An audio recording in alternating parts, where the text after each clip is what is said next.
Yo, what is happening, guys? It is GM Cody back with another video this week. And this week, we are talking about something else really special to me. One of my favorite miniature games, actually, my favorite, without a doubt, miniatures game of all time. And also, one of my favorite games of all time. And you can see right here what we're talking about. Warhammer 40,000 2nd Edition. Should be noted, 2nd edition is what we're talking about tonight. So this is the version that came out in the early 90s, like 91, 92, something like that. And it was the first game that got me into gaming. This is really the game that got me into gaming. And I've talked about it before, you know, that my friend Andrew, who I've talked to here on the channel and mentioned many times, he brought that's Citadel Miniatures catalog to school one day in the 3rd or 4th grade, and he was looking through it, and of course I got up from my desk and saw that catalog, and that's what started my love of gaming, and that's what started the obsession, really. And it was Warhammer 40,000 initially that got me into the game, and even to this day, it's still one of my favorite games of all time, and I still love to play Warhammer 40,000 2nd Edition, and also Rogue Trader. I really love Rogue Trader, and I like some of the other editions of Warhammer 40k, but 2nd Edition specifically, that era of the 1990s of Warhammer in general was really, really cool and magical to me. So tonight I'm just going to talk about, you know, my love of Warhammer 40,000. I'm also going to talk about, you know, the reasons why I like it, some things I don't like about it, and also specifically why you should play it, why you should try it out if you've never tried Warhammer 40,000 2nd Edition, and also how you can get into it. How do you get into, you know, playing this long dead game? Well, I'll start off at the top. Why do I like Warhammer 40,000? Well, one reason I like Warhammer 40,000 2nd Edition, whenever I say Warhammer 40k or whatever, we're talking about 2nd Edition tonight. But one reason I really love 2nd Edition is it just oozes flavor. It just has tons and tons of flavor, from the artwork, which you can see here on the, this is the old starter box, which this box doesn't actually have any of the contents in it anymore. It has other stuff in it, but I keep the box around because the box art is awesome, right? Like when I first saw this as a kid, it was amazing. Even from the logo and the bright colors, the awesome John Blanche artwork we got going here, just amazing stuff. And you know, like the army books were just amazing. Like, look at that art, really, really cool stuff. I mean, it just reaches out and grabs at you. And then when you open the books, you know, it's even cooler because you get all this black and white, you know, pin art. You know, again, that's another John Blanche piece, and we've talked about John Blanche here on the channel. He's one of my favorite fantasy and science fiction artists. And of course, he, you know, notably he kind of like created the whole atmosphere and look of, you know, Warhammer. And, you know, all this art really, really grabbed my attention. And of course, here's the very first piece of Warhammer art I ever saw, I think. I think this is what was on the cover of that Games Workshop catalog that I saw, you know, in the 3rd or 4th grade. So, you know, anyways, I really loved the style and the art and the aesthetic of Warhammer during this time in the 1990s. It just had a really, really unique and interesting aesthetic that was part like grimdark and part cartoon, like Saturday morning cartoon. And I thought it was a great aesthetic. And it also didn't take itself too seriously. It was kind of tongue-in-cheek, which is another thing I like about it. You know, Warhammer today is like too serious. It's too fucking serious, man. It's like they take themselves way too seriously, and it's just like ultra grim dark space marine, you know. But back then it was like, this does look grim dark and all, but it also looks like something from a Saturday morning cartoon. And it was also kind of like, you know, there was a lot of winks and nods, and you could just tell that it didn't take itself too seriously, right? It was just like borderline goofy, right? But it was still cool at the same time, you know. So I really liked that. I really like that aesthetic a lot better than the modern Warhammer aesthetic. So that's one reason. But the other reason is the game itself has a lot of flavor. When you're playing a game of Warhammer 40K Second Edition, it feels like you're playing a story, right? Like you can see this story unfolding as you're playing a game. Because it had the rules itself has so many, it's so flavorful. Like there's so many special rules. Like for example, last night I was playing a game on Tabletop Simulator, which I do want to mention. This is what kind of inspired this conversation. Is I've been playing a lot of 40K Second Edition with a viewer here on the channel, and I won't mention his name out of posterity or whatever. I don't want to intrude on his privacy, but he knows who he is, and thanks, dude, for the game last night. Anyways, me and him I've been teaching him how to play 40K Second Edition, and it really reminded me how much I love this game. But one example is like that fun flavor was I have these units. I was playing Eldar, and I have these units called Wraithguard. And the Wraithguard are basically automatons. They're kind of like robots that are manned by the spirits of dead Eldar, right? But they have a special cannon called a Wraith Cannon. And a Wraith Cannon actually fires like a portal in the warp, basically. So whenever a unit gets hit by the Wraith Cannon, you roll to see what happens. You roll to hit, and then you roll to see what happens. And basically on a 1 to 3, they are destroyed, no matter what. It's just gone. It gets sucked into the warp. Gone. Now, on a 4, 5, or 6, they get randomly teleported around the board 2d6 inches, right? And so it's just stuff like that. Or, like the Noise Marines have... basically, the Noise Marine weapons, or the Harlequins, the Harlequin Death Jesters basically have like laughing gas that they fire. And, the models that, fail their saves or whatever suffer hallucinations and start wandering around the board and shit.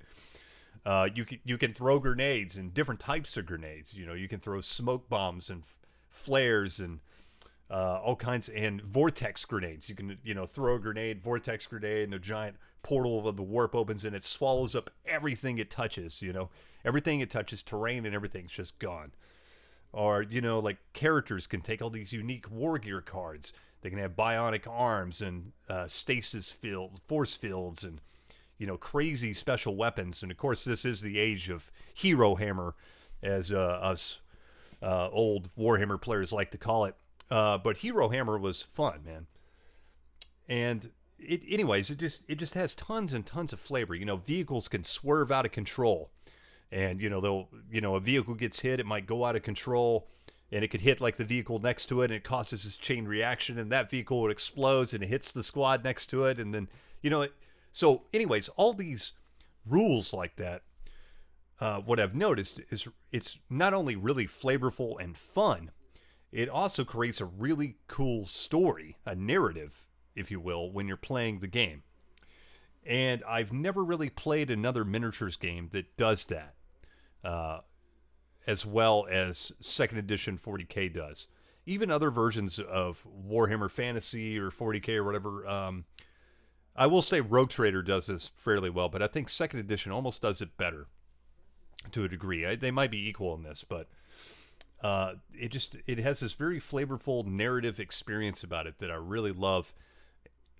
And I find really fun when you're playing the game. Now, the caveat to that is it is also a little bit more complicated of a game. So if you've played previous editions of 40K, or I'm sorry, later editions of 40K, if you're used to playing 40K from 3rd edition onward to now, whatever they're on, 10th edition or whatever, it's a very different beast, and it's a little bit more complicated to play. Because you do have all these special rules like collisions and going out of control, and every vehicle has its own special vehicle card, which I'll see if I can find one here for you, kind of show you what I'm talking about. Yeah, right here. Like here's the Eldar Dreadnought card. So every vehicle has its own little data card, and it'll have like statistics and whatnot, all the different weapons it can take, how many points it costs. But it also has a damage chart on the back, that tells you like where you roll to see where you hit it. Then you, cross-reference that to see what the armor is. And then basically you're trying to beat that armor on the damage dice or whatever type of weapon you have. But, all these kind of things, though, do add some complication to the game and can slow the game down a lot of times. So it can be a little bit unwieldy, right, of a game if you're not used to playing it. And that is one drawback of it. But at the same time, this is an exception to the rule where I usually like rules like games. But I like complex games too, and this is one complex game that I actually really enjoy, and I think it's worth it, right? I think the complexity is worth it because it really adds something to the game. When a game is complex and it doesn't really add anything that you couldn't get from another game that's a little bit more simple, that's a different story. But in this case, the complexity really adds to the fun and the narrative, in my opinion. And of course, this is the era of cards for everything, so I don't think I have all the cards out here just handy. Well, yeah, I do. Here's, oh wow, this is still sealed because I have 2 copies of this, and this one was actually sealed. Here's the warp deck, and this is what you use for psychic powers. And it's when you go into the psychic phase, you're actually playing this little mini game with cards. And you got to use a certain amount of warp cards to cast psychic powers, but at the same time, your opponent can counter your psychic powers. And there's also special stuff in here like psychic duels, and you can turn your opponent into, you can reflect psychic powers back and all kind of nullify powers and all that kind of stuff. And of course, they have cards for the different psychic powers. And here's some that are unpunched. The Eldar psychic powers. And, this, you don't really have to have these. These are just really cool reference. And, I think the cards are cool, though. Because, like the vehicle cards and the psychic cards and stuff, it's just really cool and handy to have that stuff there for reference. And I don't find it annoying or distracting at all. And, again, I just think it's more flavorful and fun to the game. Now, another thing to note is, like 40K second edition is, I would say, if you're more of a competitive player, this is not the game for you at all, right? This is much more narrative and, how would you say it?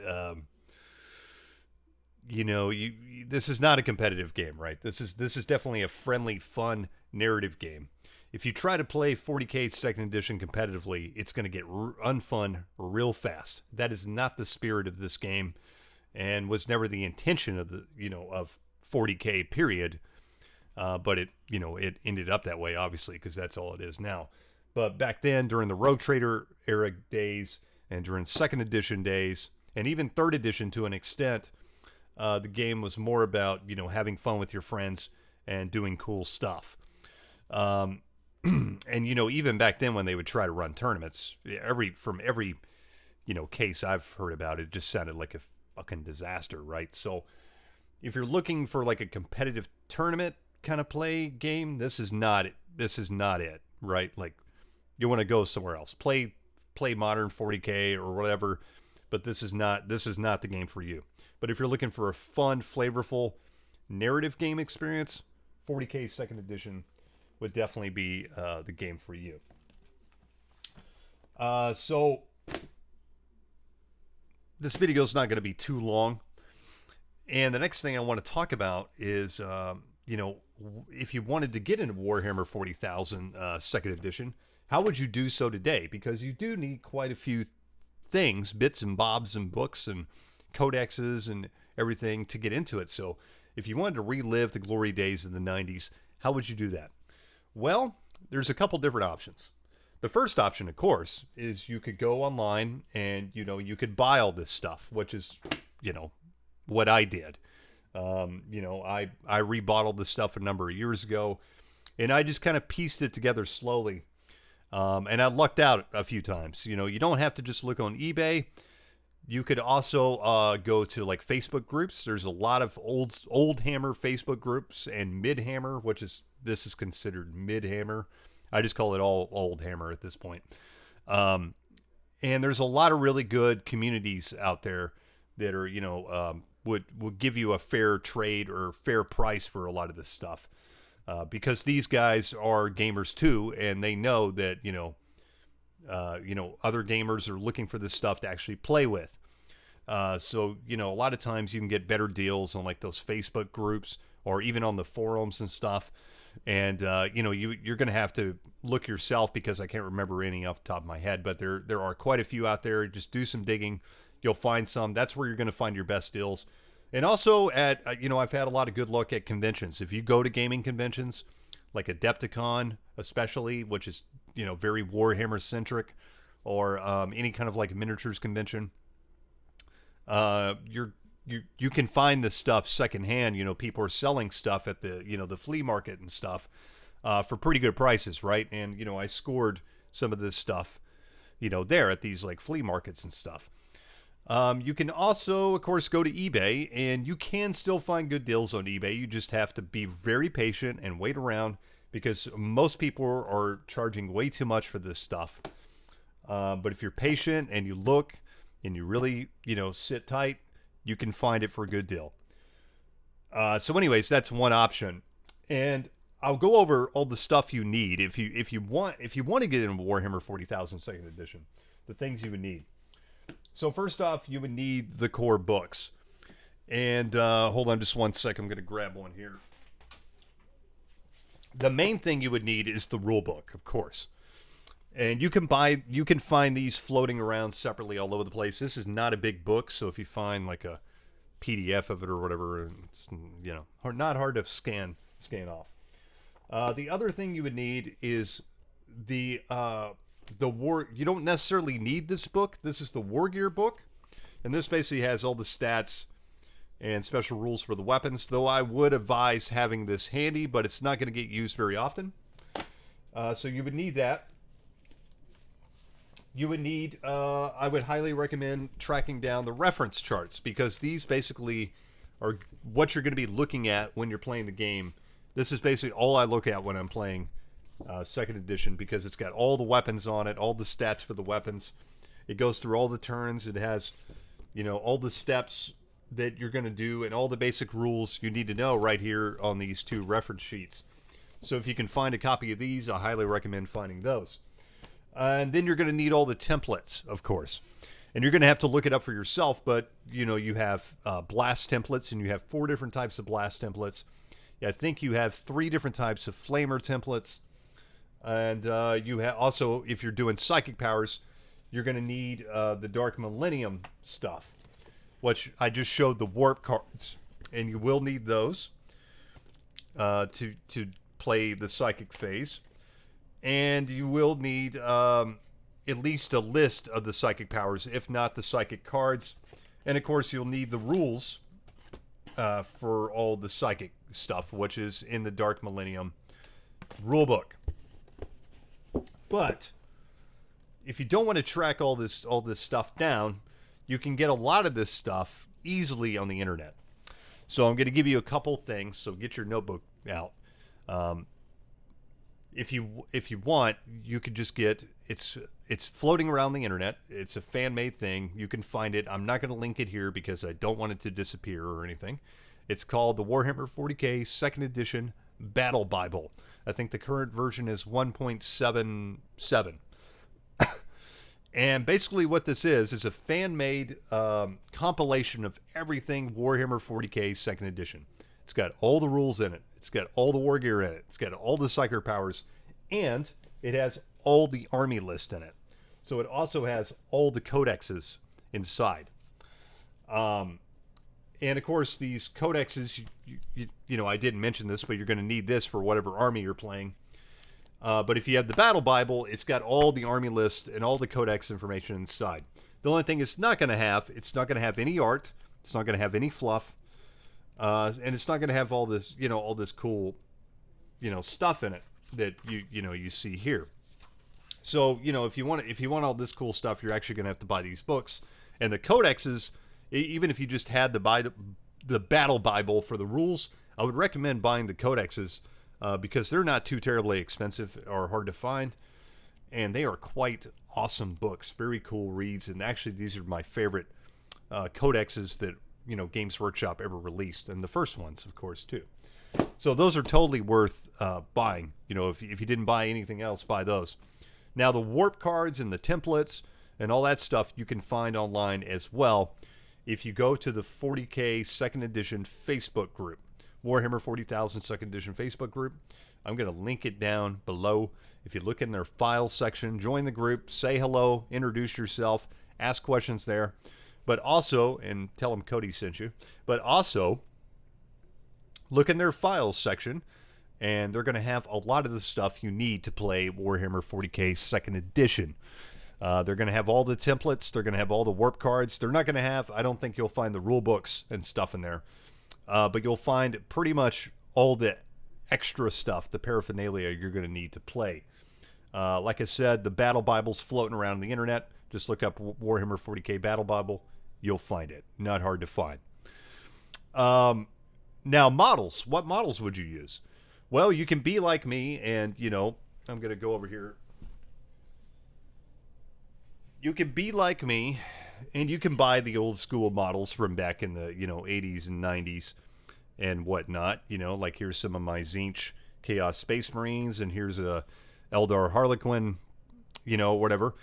You can definitely go that route, and, I did for a few armies. But you can also just use, whatever models you want to use. It really doesn't matter. So there's lots of options here. You could use modern Warhammer models, of course. They still would function just fine for the most part. You could also use, 3D print models, and there's tons and tons of options.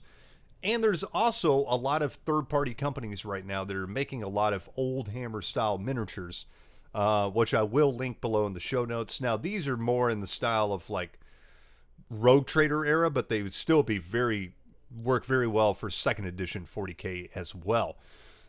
So, go check those companies out, and you could definitely get stuff there. So, there's quite a few options there. Now, if you wanted to go in, like me, and get the old stuff, this stuff can be really expensive, so I don't really recommend that route unless you want to go that route. Again, this is going to be you're going to have to go picking and hunting for this stuff, right? Like if you go on eBay and try to buy these things, you very rarely are going to find a good deal. Most people are overcharging for this stuff, and the prices on this stuff has skyrocketed on eBay.